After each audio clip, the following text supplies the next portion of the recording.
ये हम लोग वेव नेचर ऑफ लाइट के बारे में बात करने वाले हैं।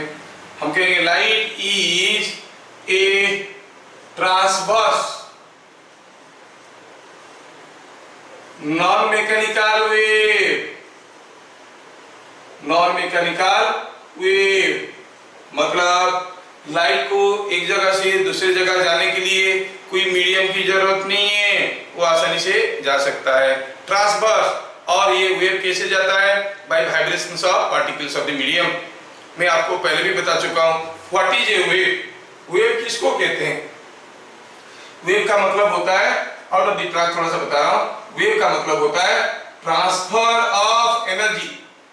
Transfer of energy without transport of matter. Matter move नहीं करेगा, एनर्जी मूव करेगा, तो हम इसको कहेंगे वेव। जैसे मान लो कि एक ब्लॉक रखा है, हम इसको कुछ एनर्जी देना चाहते हैं और एनर्जी यहां से देना चाहते हैं। मैं यहां से एक बुलेट फायर किया कुछ भी वेलोसिटी में, ये गया इसके अंदर घुस गया, उसके बाद दोनों चलने लगे, मतलब एनर्जी यहां से यहां पर तो गया, लेकिन ये मास भी उसके साथ साथ गया। There is a transport of matter, matter भी मूव कर गया।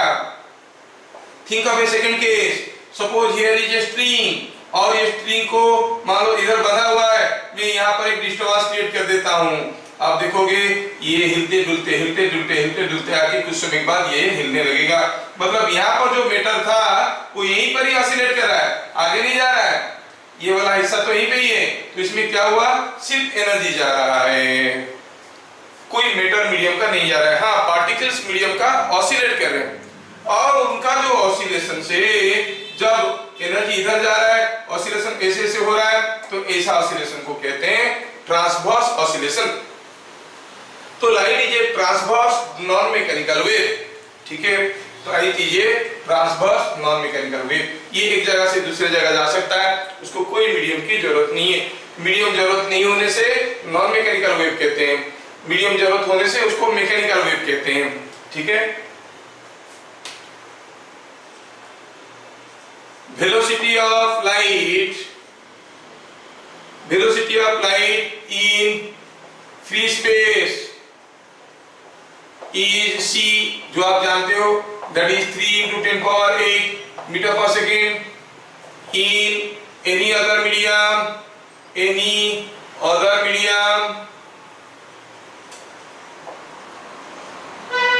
velocity of light is v which is less than c। ये कभी c के बराबर नहीं हो सकता, c से कम ही होता है। और आपको जानकारी होगा कि जो हमारा म्यू है refractive index, it is coming out to be c by v। इसको कहते हैं रिफ्रैक्टिव इंडेक्स, जो हम लोग पहले भी पढ़ चुके हैं रिफ्रैक्शन चैप्टर में, ये हो गया रिफ्रैक्टिव इंडेक्स। अच्छा, okay, as light is a wave. Its velocity can be written as v is equal to f lambda. बताने की कोई जरूरत नहीं है कि f is frequency, ठीक है, f is frequency. और ये फ्रीक्वेंसी के बारे में खासियत क्या है? f is frequency which is constant for a particular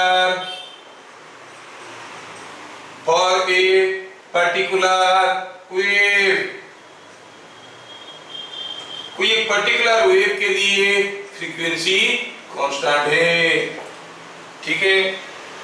मतलब वेव चाहे एक मीडियम से दूसरे मीडियम में जाए, कोई फर्क नहीं पड़ता, frequency of a wave is constant. दूसरा चीज इसमें ये है कि कलर ऑफ लाइट, ये सब 1 मार्क वाला क्वेश्चन है, depends on frequency of light. Light का फ्रीक्वेंसी के ऊपर डिपेंड करता है। मतलब you can not change the frequency, मतलब you can not change the colour of light, light का कलर को आप बदल नहीं सकते, ये फ्रीक्वेंसी के ऊपर डिपेंड करता है। तो इससे और भी सारे चीज सामने आते हैं। सपोज हम कहेंगे ये कोई एक मीडियम है जिसका रिफ्रैक्टिव इंडेक्स μ1 है, ये कोई एक दूसरा मीडियम है रिफ्रैक्टिव इंडेक्स μ2 है, यहाँ पर से कोई लाइट रे आया, सपोज इसका वेलोसिटी v1 है और इधर से गया, सपोज इसको वेलोसिटी v2 है, तो हमें क्या समझ में आ रहा है? समझ में ये आ रहा है कि when light moves from one medium to other, when light moves from one medium to other, you know same light is passing, its color is not going to change. Light अगर ग्लास, रेड कलर लाइट अगर glass के अंदर जाएगा, अंदर भी red दिखेगा, फिर उससे निकल के पानी के अंदर गया तब भी लाल दिखेगा, colour of light remain same, मतलब frequency remains constant. When light moves from one medium to other, its frequency remain same, ठीक है, फ्रीक्वेंसी रिमेन सेम। तो अगर हम कहेंगे पहला मीडियम में velocity v1, wavelength λ1, frequency f1, दूसरे मीडियम में वेलोसिटी v2, फ्रीक्वेंसी f2 और वेवलेंथ λ2 है, तो आप कहोगे f1 is equal to f2। दोनों का फ्रीक्वेंसी सेम रहेगा, उसमें कोई बदलाव नहीं होगा। I am highlighting these points because these are very important points for your board. One mark वाले questions, color of light depends upon what? This is a very regular and repeated question. This also what I am going to derive here. Again, हमें ये मालूम है कि v1 is equal to f1 λ1, v2 is equal to f2 λ2. Just divide these two equations. What you find? v1 by v2. अब f1 और f2 बराबर है तो डिवाइड करेंगे, दोनों कट जाएंगे, क्या मिलेगा? इट इज f1, ये f2, लेकिन कट जाएंगे why? Because they are same. अगर दोनों बराबर है तो कट जाएंगे, क्या मिलेगा? Into λ1 by λ2। So v1 by v2 is equal to λ1 by λ2। I want to rewrite in a better way. I want to write c by v2, c by v1, एक ही बात हुआ, c कैंसिल हो जाएगा तो v1 by v2 होगा, हो गया λ1 by λ2 and c by v2 क्या होता है? μ2, c by v1 क्या होगा? μ1, इट इज λ1 by λ2।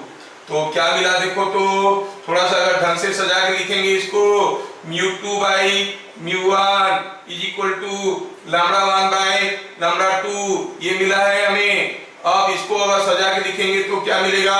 λ2 को इधर ले आओ, λ2 μ2 इज इक्वल टू μ1 λ1। तो क्या कंक्लूजन मिला? μ1 λ1 इज इक्वल टू μ2 λ2। इसके ऊपर डायरेक्ट क्वेश्चंस आएंगे। When light passes from one medium to other, the variation of wavelength with refractive index, ये इसके ऊपर आपको डायरेक्ट क्वेश्चंस मिलने वाले हैं, डायरेक्ट क्वेश्चंस मिलने वाले हैं। फॉर्मूला दिया रहेगा, डाटा दिया रहेगा, आपको निकालना होगा।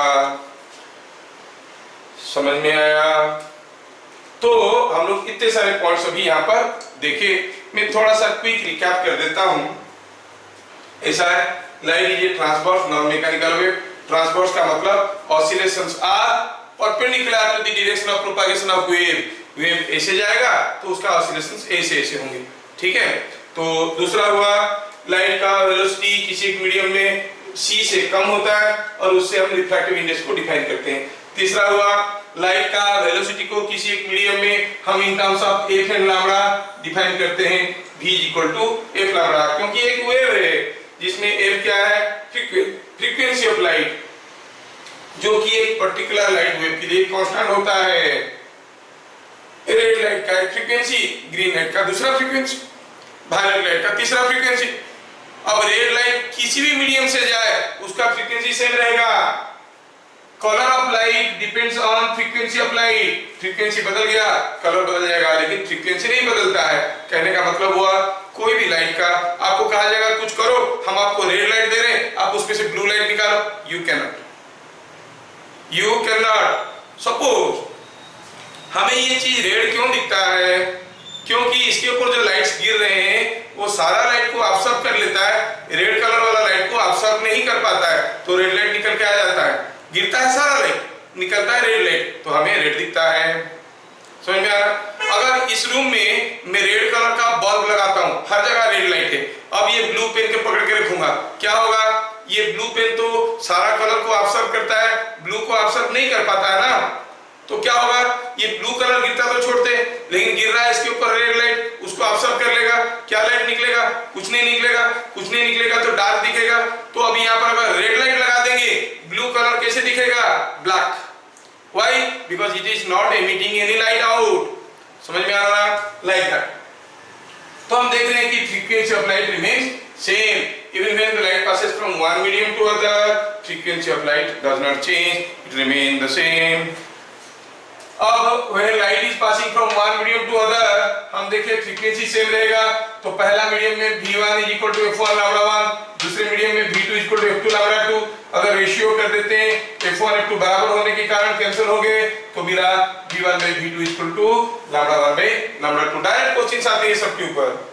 अब c डिवाइड किए and we arrange it in terms of mu, c by v2 हो गया mu2, c by v1 हो गया 1 by mu1, तो इससे मिला mu1 lambda 1 is equal to mu2 lambda 2। ठीक है। In general, a wave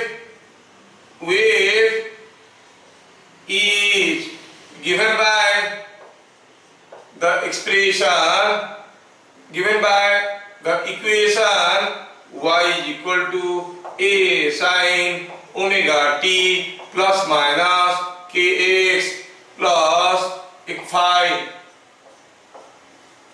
इसमें ओमेगा क्या है, 2 पाई f, फ्रीक्वेंसी के ऊपर डिपेंड करता है, ये क्या है, lambda by 2 pi by lambda k का वैल्यू, लेकिन आपको जानने की कोई जरूरत नहीं। तो अगर हम किसी एक वेव को ऐसे रिप्रेजेंट करते हैं तो हम कहेंगे ये जो चीज है फाई जीरो क्या है, phi zero is called initial phase. और ये एंगल है, उसका यूनिट क्या है, यूनिट होता है रेडियन में। और ये जब कोई वेव मूव करता है, ये पूरा चीज को कहते हैं instantaneous phase. Omega T plus minus के प्लस फाई जीरो, इसको कहते हैं इंस्टैंटेनियस फेज। ठीक है, क्योंकि सारा वेव मोशन तो यहाँ पे नहीं पढ़ा सकता हूँ, हम इसको फाई से डिनोट करेंगे, इसको कहते हैं इंस्टैंटेनियस फेज। आप देख रहे हो x क्या है, लाइट कितना दूर गया है, वेव कितना दूर गया है, t क्या है, कितना समय हो गया है इसको निकलने से। तो जैसे जैसे t और x बदलते जा रहा है, you know phi is changing, so instantaneous phase is changing. This is also an angle change करेगा तो कितना होगा, धीरे धीरे धीरे धीरे धीरे बढ़ेगा, तो 0 से बढ़ के कितना होगा 360। मतलब ये जो फाई है, that phi has to lie always between 0 to 2 pi। क्यों 2 pi? Because it is expressed in radians। ये 0 से 2 pi के बीच में वेरी कर सकता है, उससे कम ज्यादा नहीं हो सकता। ठीक है। अब ये फाई अगर ये हुआ, इस फाई को लेके हम एक पाथ डिफरेंस देखेंगे, कितना दूर जाने से कितना फेज डिफरेंस बदलता है, फेज बदल जाता है। इंस्टैंटेनियस फेज हम बोले ना, जैसे जैसे आप आगे जाओगे तो वेव किसी एक वेलोसिटी में जा रहा है, x डिस्टेंस जाने के लिए कुछ टाइम लगेगा। मान लो कोई वेव 10 मीटर चला गया, 10 मीटर जाने के लिए x का वैल्यू हुआ 10, t का वैल्यू वेलोसिटी में डिवाइड करो तो t का वैल्यू मिल जाएगा। अगर x का वैल्यू मिल गया, t का वैल्यू मिल गया, डालोगे तो देखोगे फेज का एक नया वैल्यू आया। तो आपको यहाँ पर ये इंपॉर्टेंट चीज याद रखना है।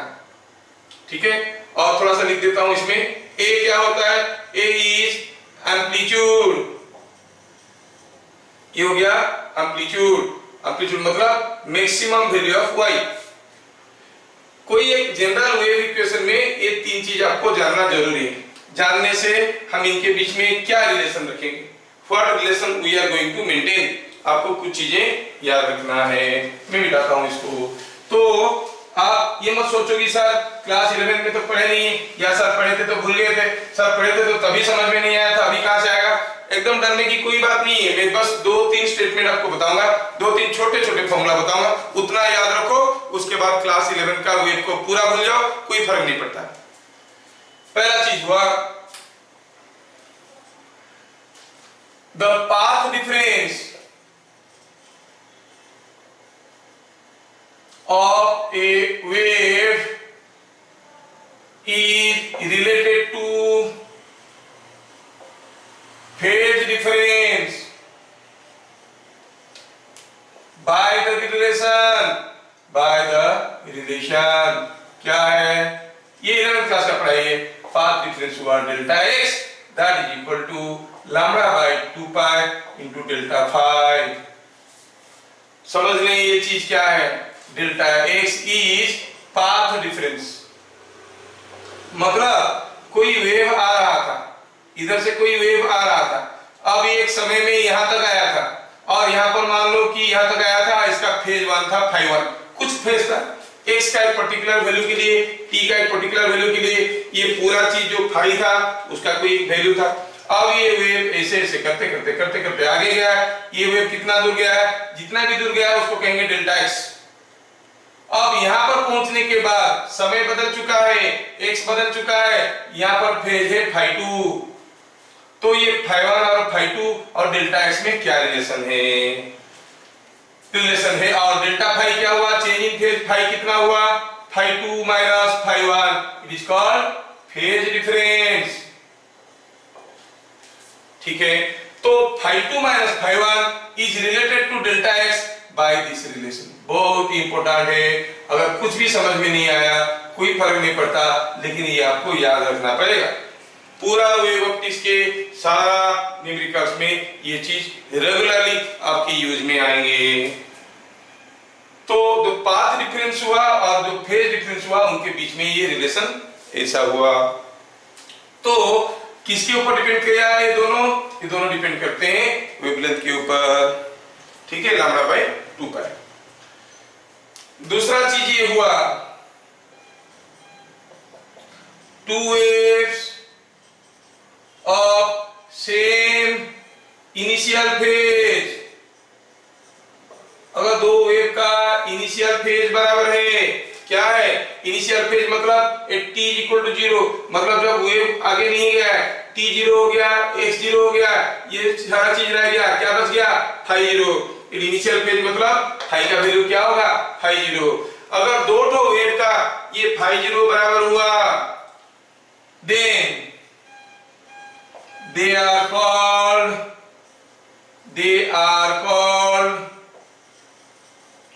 कोहेरेंट।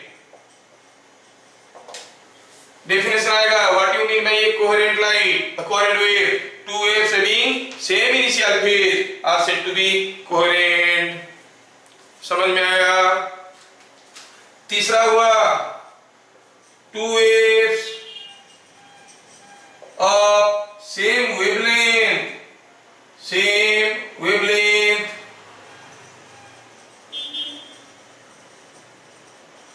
आर कॉल्ड क्या, मोनोक्रोमैटिक। दो वेव का अगर वेवलेंथ बराबर हुआ हम उनको मोनोक्रोमैटिक वेव्स कहेंगे। दो वेव का वेवलेंथ बराबर हुआ हम उनको मोनोक्रोमैटिक वेव्स कहेंगे। ठीक है,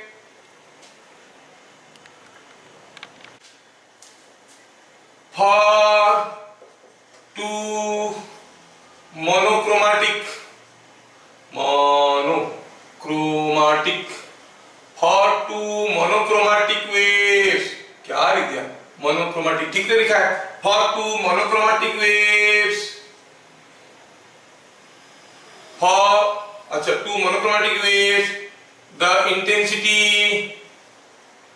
intensities are related as I1 by I2 is equal to A1 square by A2 square। क्या याद रखना है, intensity is proportional to square of the amplitude. अगर दो वेव मोनोक्रोमैटिक है तो intensity is proportional to square of amplitude. दो तो लाइट रे है, दोनों का वेवलेंथ बराबर है, एक का एम्पलीट्यूड, एम्पलीट्यूड किसको कहते हैं, ये वाला हो गया एम्पलीट्यूड, एक ऐसा वाला है, दूसरा ऐसा वाला है, तो दोनों का वेवलेंथ आपको बराबर दिख रहा है, उनका इंटेंसिटी का रेशियो क्या होगा, I1 by I2 equal to A1 square by A2 square। लेकिन ध्यान रखना this is valid only for monochromatic waves. अगर दो रे का वेवलेंथ बराबर नहीं है तो, अगर दो रे का वेवलेंथ बराबर नहीं है तो आपको स्कूल में नहीं चाहिए। लेकिन बता देता हूं for achromatic waves, achromatic means the waves which are not monochromatic, achromatic waves intensity I1 by I2 is omega 1 square A square by omega 2 square A2 square। Achromatic wave के लिए फ्रीक्वेंसी के ऊपर डिपेंड करता है। In fact आप अगर wave motion में देखोगे, in general intensity of a wave is given by half rho a v square omega square, ये होता है एक्सप्रेशन ऑफ द वेव, ठीक है, half rho a square omega square into v, ये होता है आपका इंटेंसिटी का फॉर्मूला। तो रो क्या है, density of the medium, v क्या है, velocity of light in the medium, a and omega you know, ये जनरल एक्सप्रेशन है। अगर दो लाइट का वेवलेंथ बराबर है तो आप कहोगे तो उनका intensity will be in terms of a square, ठीक है, तो ये चीज आ गया। So for two monochromatic waves the intensities are related as this। तो आपको ये सारा डिस्कशन में से पूरा डब्बा लगा के क्या चीज याद रखना है जो मुझे बार बार जरूरत में आएगा। पहला हुआ ये वाला equation, you have to remember, हर जगह जरूरत में आएगा। डेल्टा x मतलब lambda by 2 pi into delta pi. Intensity मतलब प्रोपोर्शनल टू स्क्वायर, क्योंकि आपके बोर्ड में सारा क्वेश्चन मोनोक्रोमेटिक वेव के लिए आएगा। ये मैं इसलिए बताया क्योंकि फ्यू इयर्स बैक 2-3 साल पहले जेई मेन में डाल दिया, दो ठो वेव दे दिया था, पूछा था what is the ratio of their intensity, बच्चे देखे नहीं कि उनका ओमेगा अलग-अलग दिया था, अकॉर्डिंगली इंटेंसिटी अलग-अलग होना चाहिए। सब जानते हैं कि intensity is proportional to the square of the amplitude, सीधा A1 square by A2 square लिख दिए, ठीक है। तो हम लोग 4 पॉइंट अभी देख लिए। पॉइंट नंबर 5 में हम लोग कोई इंपॉर्टेंट पॉइंट देखने वाले हैं जिसको हम लोग कहेंगे ऑप्टिकल पाथ। ये बड़ा इंटरेस्टिंग है और इंपॉर्टेंट है, नया टर्म है, इसके बारे में आपको पहले से कोई जानकारी नहीं है। ऑप्टिकल पाथ,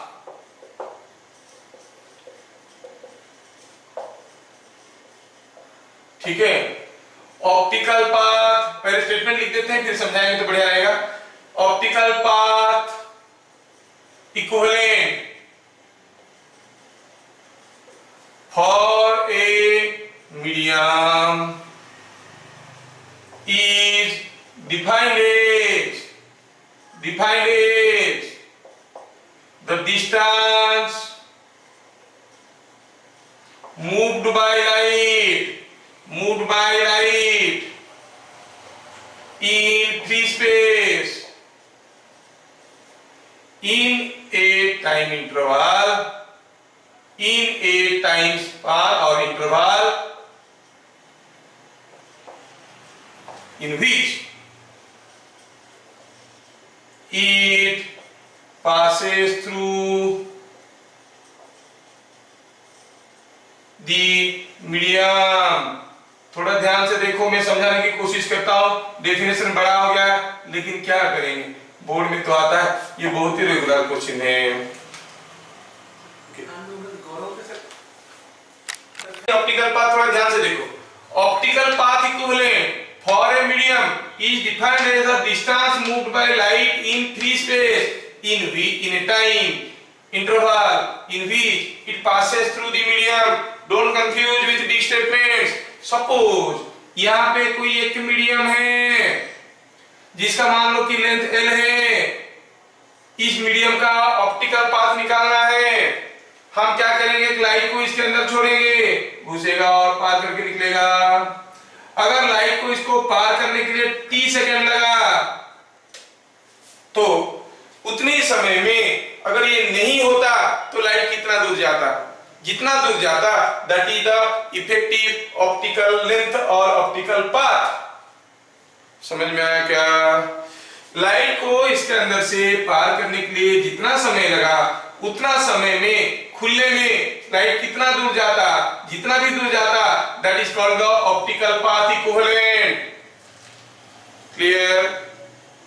तो just for sake of explanation I would like to let light takes t seconds to pass through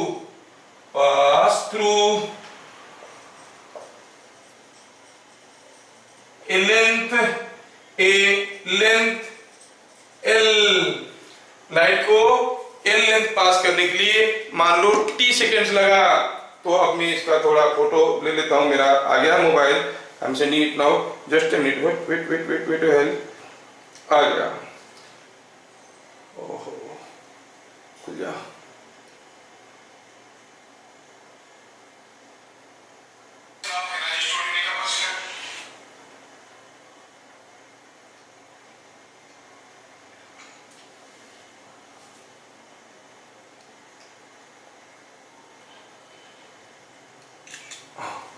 भेज दिया हूं। अभी एक ही ग्रुप में दिया हूं, बाकी बाद में कर लूंगा। ठीक है, तो इसमें क्या पता चला? Let light takes t second to pass through a medium length L of a medium, किसी एक मीडियम के अंदर से ऑफ ए मीडियम। ठीक है, क्योंकि मैं फोटो ले चुका हूं तो अभी इसको मिटा सकता हूं। अब लाइट को अगर t सेकेंड लग रहा है पास करने के लिए तो t कैसे निकालेंगे? सो t हो गया distance moved by light in the medium by the velocity. Distance moved by the light is L। अभी जब ये मीडियम में लाइट जा रहा था कितना दूर गया? L। और उसके अंदर उसका क्या स्पीड था? मीडियम में तो कोई दूसरा स्पीड होता है ना, फ्री स्पेस में c होता है, मीडियम में तो कोई स्पीड होगा v। तो कितना टाइम लगेगा? L by v। This is the time taken by light to pass through, it is L by v।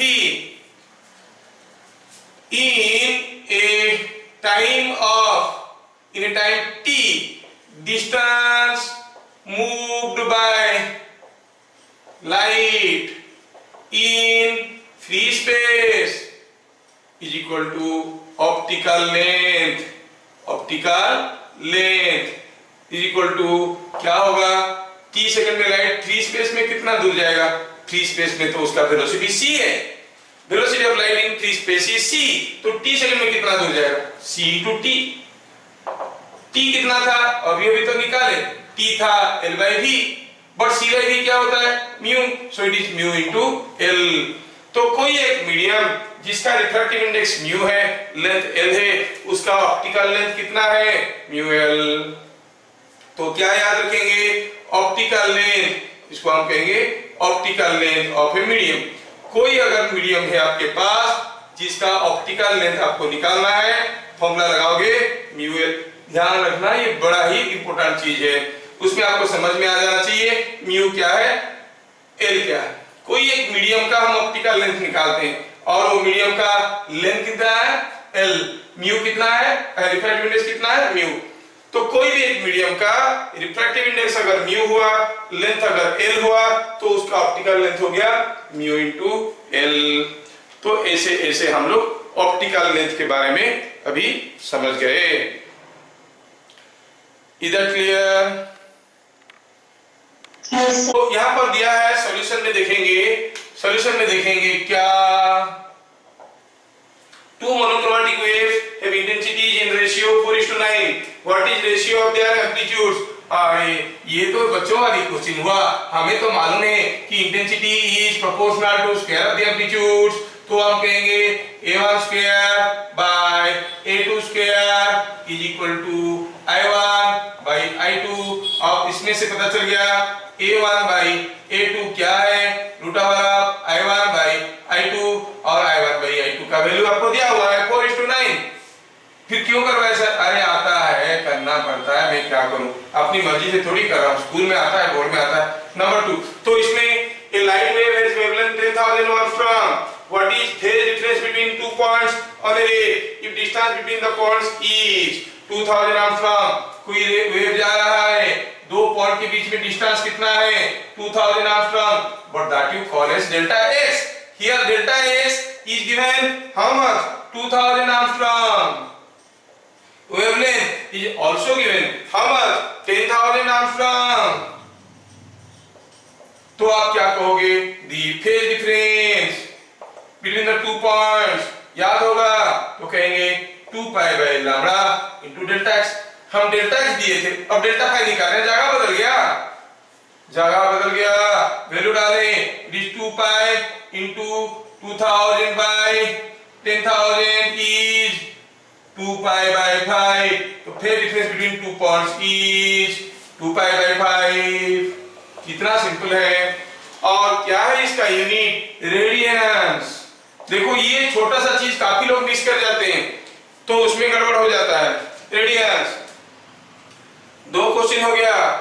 तीसरा हुआ, पूछा है कि कोई लाइट है जिसका वेवलेंथ है 15,000 Armstrong और वो ग्लास में घुसा. आपको तो इतना जानकारी होगा कि म्यू फॉर ग्लास इज 1.5. ये लेके हम लोग चलेंगे.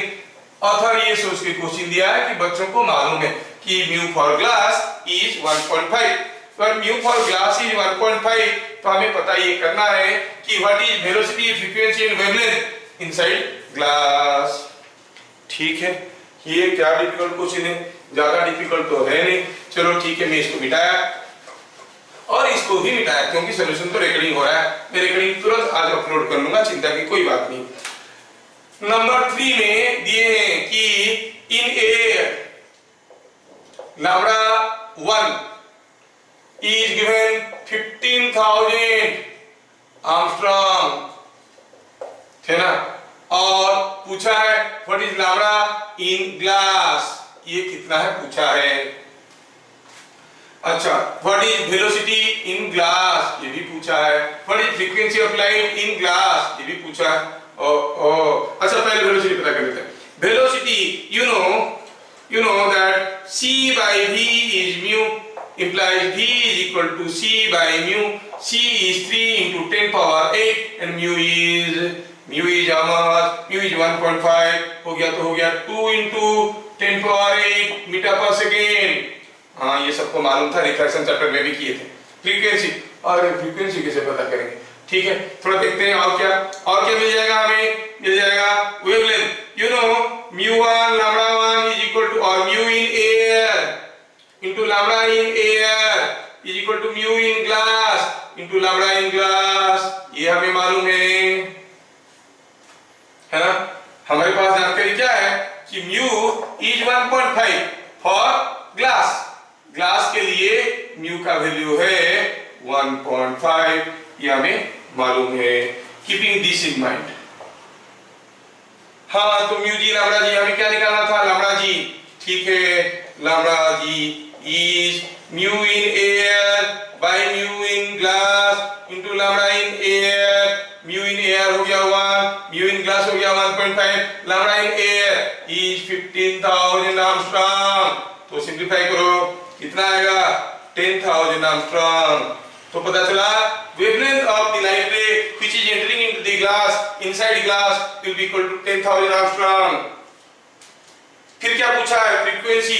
अरे अब क्या बाकी रखा है, ये तो मालूम है v equal to f lambda. f चाहिए तो हम कहेंगे वेलोसिटी इन ग्लास और लैम्बडा इन ग्लास.